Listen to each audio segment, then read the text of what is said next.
Hello வாங்க நாங்கள் எங்களோட யாழ்ப்பாணத்து முறையில் ஒரு எள்ளு பாவு ஒன்று செய்து சாப்பிடுவோம். இது உடலுக்கு ஆரோக்கியம்.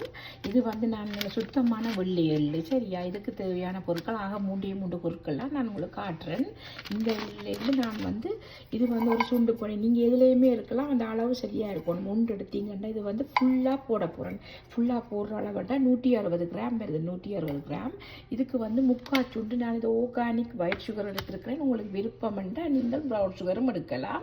அதே அளவுக்கு வறுத்த உளுத்தம்மா, நான் வீட்டிலேயே வறுத்த அரைச்சி உளுத்தம்மா, இதுவும் முக்கால் சுண்டு தான் போடப்படும்.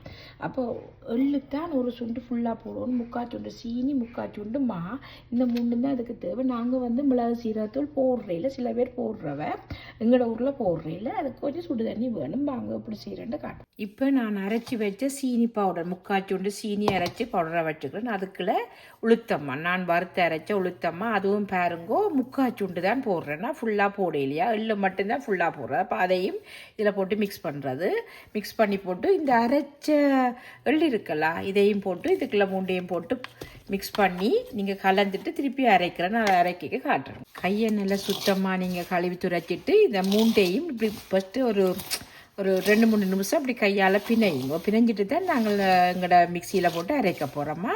கையால் பிணையோன்னு கையை சுத்தப்படுத்தி போட்டு அந்த மிக்சியில் பாதி அளவு அரைச்சிட்டேன். கொஞ்சம் சுடு தண்ணி விட்டு பாருங்கள். இதுதான் அந்த பதம் சரியா.